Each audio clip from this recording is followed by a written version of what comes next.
Well, Bridget Pelletier tells me the hardest part of all of this was having to tell Giovanni Pelletier's younger siblings that they had found his body. They have not been able to return home here to North Carolina because they are still in Florida looking for answers. And tonight, his mom speaking to us for the first time since his body was found, as she's pleading for anyone to come forward with information. He was just so accepting and loving.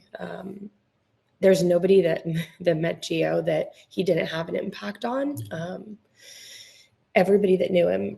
From his family to his friends from Fuquay-Varina, there is a loss that can't be measured. I believe that Gio's personality, his infectious smile, the brightness that he's brought to the world is really what's captivated so many people and what's drawn them to the story.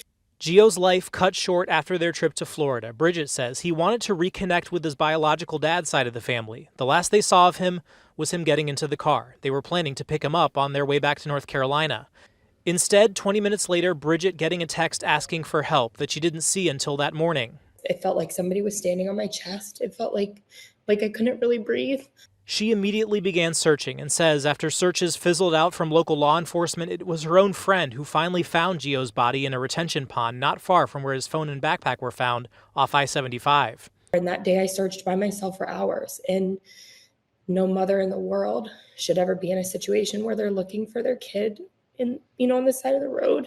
I put myself in very dangerous situations trying to find answers. She says she was told by the family he was with that he was left on the side of the road. She says those cousins spoke with investigators, but Bridget hasn't heard from them since. Giovanni is very good at reading the room and picking up on people's intentions. And for him to have been gone for 20 minutes and to text that to 4 people, to myself, to my dad, to his aunt, and to his girlfriend, there's no reason he would have reached out if there wasn't something wrong. Bridget promising to never stop fighting. They're bringing in their own medical team for an autopsy, hoping to one day get answers.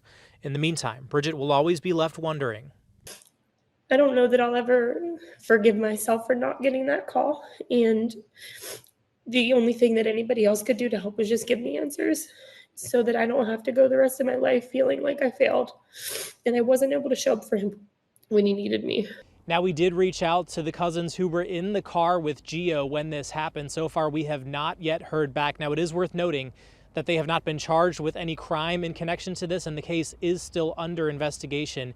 In the meantime, the family tells me no funeral plans just yet until they're able to conduct their own autopsy in this case. In Fuquay-Varina, Tom George, ABC 11 Eyewitness News.